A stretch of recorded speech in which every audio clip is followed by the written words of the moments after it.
नमस्ते, अस्सलाम वालेकुम, गुड इवनिंग। इंतखाबात 2023 में आ गए। आज गर्मा गर्म माहौल में है, तेलंगाना पूरी उबल रहा है। आज की तारीख में कार हमारे भाई बोले जैसा 180 स्टार छोड़ दी जा रही हर एक डिस्ट्रिक्ट में। प्रधानमंत्री से लेके गली का लीडर तक हर एक पार्टी एंड कंपनी बोलता हूँ, हर एक कंपनी का आदमी आ रहा, रिप्रेजेंटेटिव आ रहा, खाना खा रहा, होटलों में रुक रहा, चले जा रहा, बोल के जवान क्या बोल के जा रहा बोले तो ये तेलंगाना भाई केसीआर की सिवा किसकी भी नहीं सुनेंगे, उन लोग केसीआर कुछ मदद देंगे बोल के। मगर हमारी क्या बोल सकते हैं इसको, बदकिस्मती है बोले तो हम नामपल्ली में हम काम करना चाह रहे तो भी हमारी काम लेने को कोई तैयार नहीं है। हम कारनामे ऐसे करके बताए सोए गए सो ये 10 साल में पार्टी को जिंदा लगाए, झंडे को जिंदा लगाए, कंधे से कंधा मिलाए, जो प्रोग्राम बोले वो प्रोग्राम को आए, जो करना था करे, हमारे खुद के फंड से करे, वही किसी की पैसे से नहीं, किसी की पैसों के वजह से नहीं आए। कभी भी आए तो पार्टी की खुद की मदद से लेके, खुद की जिम्मेदारी बन के, एक घर के जैसा हमारा घर का बड़ा सदर हमारा केसीआर साहब जो बोले वही काम हम कर लेते आए। कारनामे वो तो है। इमरान भाई आप भी देखे सो, आप आके क्वेश्चन करे सो, याद कर लो, इतिहास गवाह है। अभी तक कोई जना यहाँ बैठे से वाला पार्टी में उधर इधर से आया सो नहीं है, एक ही पार्टी में से है, एक ही पार्टी में रहते। और याद रखो ये भी इंतखाबात में 101% तेलंगाना में कार मेज हम पूरे जाएंगे, तेलंगाना में ये पिंक झंडा लहराएंगे, ये डाउटिश नहीं है। सब आप आनंद गौड़ करने आप इतने साल काम किए, आज सदन में फैसला लेना और इकट्ठा पूरे जमा होना, उसका मकसद सब सीधी बात है। उनको जो 2018 में दिए, जब अभी हमारे भाई बोले जैसे कंधे को कंधा मिला के 600 से 1000 जने की पब्लिक थी। आज देखा गया तो 150 जने नहीं थे साथ में, वो भी पेड वर्कर, उसमें खाली घर के लोग, पेड वर्कर, 2-4 लीडर जिसको समझ में नहीं आया उन लोगों को क्या हो रहा बोल के। खाली मैं ठहर गया तो मेरी कैडर बना लिए, तो मेरी कैडर को भाई तुम आ जाओ मैं बात कर तुम बोल के ले लिए, वो कैडर को समझा लिए, खत्म, हमारे को बदनाम कर लिए। और अन्ना की कैडर, प्रकाश अन्ना की कैडर, अश्विन अन्ना की कैडर, उनकी कैडर, क्या भाई हम लोग पूरा कैडर बनाते पार्टी को मजबूत करने के लिए, पार्टी के आगे काम करने के लिए। आप जो भी है, आप इंचार्ज है या जो भी करना चाह रहे, एमएलए लड़ो, और तीसरी बार आप, हमारी ख्वाहिश थी नेक्स्ट आप एमएलसी बनो, मंत्री बनो, हम वो ख्वाहिश करने वाले हैं। क्यों बोले तो हमारे पार्टी में आए आप तशरीफ लाए थे दूसरी पार्टी से, वो टाइम पे भी हम तुम्हारे के साथ दिए, हम पार्टी में रहते हुए भी। अब ये टाइम पे नहीं देते बोल के कैसा समझ रहे भाई, 100% देंगे, मगर हमारे दिल से दिल मिलाना, हमारे काम से काम मिलाना, बगैर मिल्लत के, बगैर कैस्ट के, बगैर सूरत के, बगैर पॉवर्टी एंड इक्वालिटी में, सब में इक्वालिटी लगाते हमारे साथ काम करो बोलो। हम 101% आज की रात में जाके आप मेरे साथ में आओ, कपड़े ले लेके आता हूँ पूरे 30 दिन के, वहीं रहता हूँ। अगर उन्होंने जगह दिए तो वहां सोया तो, नहीं तो बाहर धोने को भी तैयार है हम लोग। ये वादा रख के आता हूँ।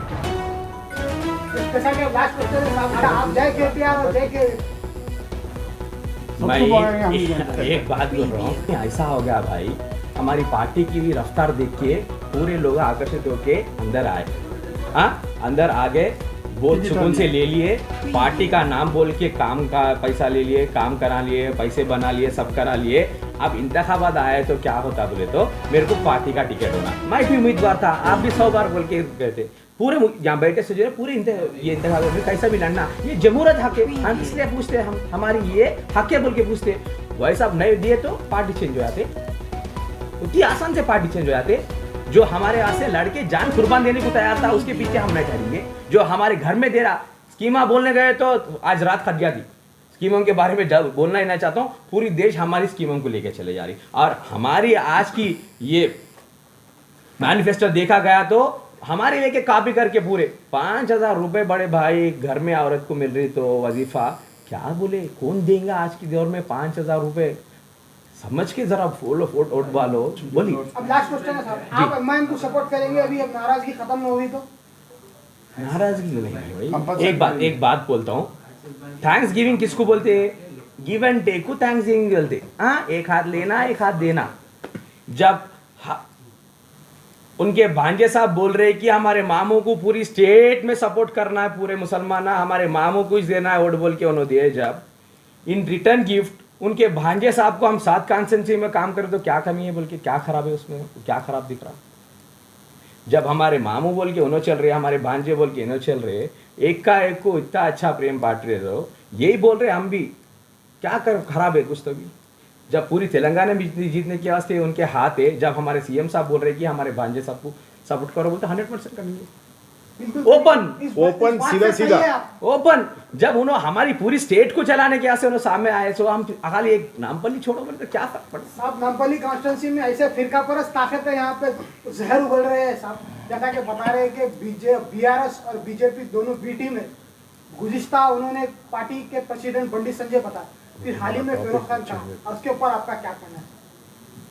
एक बात बोलता हूँ, फेरोज तुम्हारा सवाल है साहब। पार्टी बदला नहीं मालूम, कई के वास्ते बदला नहीं मालूम, ये बदलाव कब तक होगा नहीं मालूम। रही बात बीजेपी की, बीजेपी का एक ही नारा, फंसा जंग लड़ो, देश जम बोले तो उधर, नहीं बोले तो इधर बोले, जैसा वो होने वाला नहीं है, वो सिक्का छल गया।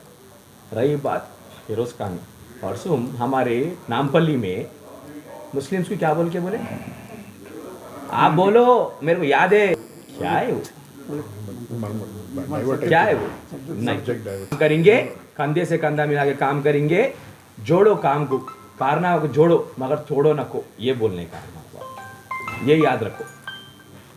Okay sir, thank you sir. Nampally कॉन्स्टिट्यूंस के सारे लीडर्स, सीनियर लीडर्स, नायब लीडर्स और कॉरपोरेटर्स, कंटेस्टेड कॉरपोरेटर्स, और जो कॉरपोरेटर के हैसियत से जो दोस्त 2 मरतबा जो काम करे, पूरे लोग आज यहाँ पर हम जमा हुए हैं। हम ये साबित करना चाहते हैं कि जो हमारे को ये इस बार जो चिरंजीवी आनंद गौड़ को जो टिकट दिया गया है, वो उससे सारे लोग नाखुश हैं। हमने 5 साल तक उनके पूरे कारनामे झेले हैं और बुरी तरीके से ज़ख्मी हुए हैं, फिर भी आप उनको टिकट दिए हैं। हम पूरे ज़ख्म हम पेट में लगा के हम काम करना चाहते थे। हम सिर्फ पार्टी की हैसियत और पार्टी को मजबूत बनाने के लिए हमारे एक कर्तव्य से काम करना चाहते थे, मगर हम बहुत ही निराश हो गए। वो हमारे लीडर की तरह साबित नहीं करे। वो हम लीडरों को पूरे एक पेड वर्करों के सर का ट्रीट कर रहे। वो बहुत ही नाइंसाफ़ी है और हम उसको बहुत ही तीव्र तरीके से हम उसको खंडन कर रहे हैं। हम ये चाहते हैं कि हमारे जो सीनियर हमारे वर्किंग प्रेसिडेंट के टी रामाराव है और हमारे केसीआर साहब है, इसको नज़रअंदाज ना करें, इसकी बहुत ही गौर फरमाए इसके ऊपर, और ये इसके अंदर नामपल्ली कॉन्स्टिट्यूंसी के अंदर चेंजेस लाने के लिए हम उनको बहुत ही नर्म मिजाज से हम उनकी ख्वाहिश करते हैं।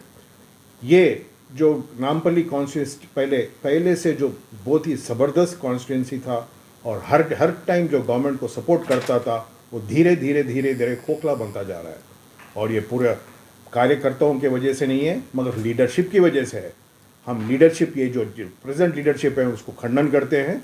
हम ये हमारे पूरे आज के वर्कर मिलकर हम उसको खंडन कर रहे हैं। हम ये चाहते हैं कि इसमें बदलाव लाए और चेंज लाए और इसको मजबूत करें। साहब आनंद गौड़ आपके ही पार्टी के नामपल्ली कॉन्स्टिट्यूंसी के फिल वक्त तो इंचार्ज है, फिर आप जो है इंचार्ज की हैसियत से उन्होंने पूरे बीआरएस पार्टी नामपल्ली कॉन्स्टिट्यूंसी में गाइडेंस चलाया, उसके बाद भी जो आप लोग उनका साथ दिए, अचानक उनको टिकट देने पर आप लोगों की नाराजगी किस वजह से ऐसा, और आपकी डिमांड क्या है जो पूरे इकट्ठा जमा हो गए? एक तो ये है, हम ये बहुत ही साबित करना चाहते हैं, आनंद गौड़ तो नॉन लोकल है, वो रहते हैं कोटी में, ये उनका टेम्पररी घर है। ये सिर्फ ये दिखावा करके मैं यहाँ का परमानेंट रेजिडेंट हूँ करके पहली बार टिकट लिए, फिर भी हम सोचे चलो ठीक है, पार्टी ने हम उनको टिकट दिया है, वो काम कर रहे हैं, मगर जिस तरीके से वो काम कर रहे हैं वो हम बहुत ही हम पूरे वर्कर्स नाराज़ है। ना हमारे वर्करों को कोई ना स्कीम्स मिले हैं, ना कुछ बेनिफिट्स मिले हैं, ना कुछ काम किया गया है,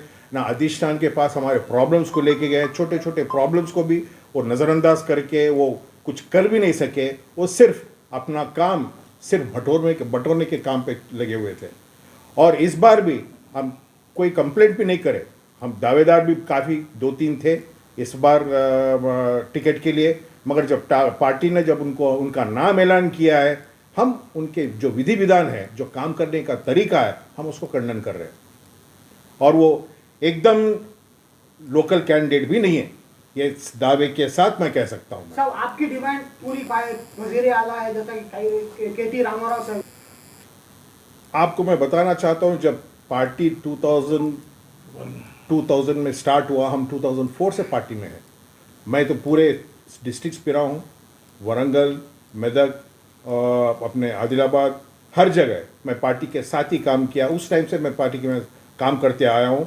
मैं हैदराबाद का लोकल हूँ और उस टाइम से ही मैं पार्टी, एक ही पार्टी में हूँ। मैं पार्टी कभी जो चेंज नहीं किया हूँ और मैं इस वजह से आकर्षित होकर पार्टी में ज्वाइन हुआ हूँ क्योंकि हमारे केसीआर साहब हैं, वो तेलंगाना के लिए लड़ रहे हैं। ये जो हमारा ड्रीम था, जो बचपन में हम जो देखते थे, जो जय तेलंगाना का नारा लगता था, वो नारे से हम आकर्षित होकर हमें पार्टी में ज्वाइन करें। हम खुश हैं कि आज को हमारा तेलंगाना हमको मिला है और तेलंगाना आज के दिन उनके हाथों में बहुत ही शामलम है और आगे बढ़ता जा रहा है, प्रगति की ओर बढ़ते जा रहा है। हम उसको बदलने की कोशिश भी नहीं कर रहे, हम सोच रहे भी नहीं। आपकी डिमांड अनंत कुमार गौड़ साहब को टिकट मिले, उनको ना अधिष्ठानम नहीं पहचानते थे या वर्कर नहीं पहचानते थे। उसको वेलकम करके उसको जिताने के लिए पूरे जरे ऐसा काम करे, नहीं खाए तो भी काम करके उनको 17,000 वोट दिला। उसके बाद में उनका कारनामा क्या है बोले तो, जो मेन लीडर है, जो नामकारी लीडर है, जो भी कारपोरेटर जीत सकते, अश्विन भाई का मिसेस ठहरे थोड़ा वोटों से हार गया। ऐसा लोगों को कैसा दफन करना, अभिषेक को कैसा दफन करना, कृष्णा हमारा रवि साहब को कैसा दफन करना, वेंकटेश कैसा दफन करना, इनके पीछे कोई लगा के दूसरे लीडरों को आगे बढ़ा के ये लोगों को घर में बिठा देना, ये कारनामा से नाराज है। आपको सब जगह काम कर रहे हैं, आप इंचार्ज एमएलए रहे, आपको जो काम करे वो लोगों को नहीं करे तो वो लोगों को भी साथ लेके फिर के पार्टी को डेवलप करना। इन कभी एमएलए के ठहरने के बाद में कई सारे अच्छे वर्कर पार्टी छोड़ के गए। मैं एक ही पूछना चाह रहा हूँ आनंद कुमार साहब को, इन्होंने एक वर्कर को पार्टी में ज्वाइन कर रहा है क्या? एक वर्करों का नाम बोलो। किसी को ज्वाइन करना नहीं, ऐसा वालों को भगाने को देख रहा हूँ। इन्होंने पार्टी बचाने को आया या तोड़ने को आया, पार्टी को दफन करने को आया, ये समझ में नहीं आ रहा। पहली बात, पार्टी अब तो फिलहाल बहुत नाजुक दौर में चल रहा है। नामपल्ली में पूरा तेलंगाना पूरा कार का स्पीड 120 से 180 है, यहाँ 20 से 10 को जा रहा। साहब ये नाराजगी कहाँ तक लेके जाएंगे साहब? साहब ये नाराजगी हम क्या बोल रहे हैं, कार का दौर स्पीड कम से कम 60 रहना, पुलिस का हिसाब से 80 रह सकते, 80 तक तो भी जाना। हम बोलने का क्या है, कम से कम 80 भगाओ बोल रहा हूँ। कार को 80 स्पीड भगाओ, हम भी खुश रहते। उसमें बैठने के बाद पार्टी का वर्कर भी खुश रहना। सब आपको तोड़ने का क्या जरूरत है? एक वर्कर को तोड़ने के लिए कई को देखते, एक वर्करों को कमज़ोर करने के लिए क्या देखते? एक वर्कर कमज़ोर हुआ, पार्टी कमज़ोर होती, न्याय हमारा केसीआर साहब कमज़ोर होता यहाँ लोकल में। ये चीज़ क्यों कर रहे हैं आप? चंद लोगों को, पेड वर्करों को लेके आप नॉमिनेशन डाले, वो शर्म की बात है। शर्म की बात है। अब जो नॉमिनेशन डाले, गए से 18 में डाले, एक बार दिखाएंगे। शानदार से बड़े बड़े लीडर आपके साथ थे, आज कहाँ गए वो लीडर? आप पूरे क्यों नहीं आ रहे?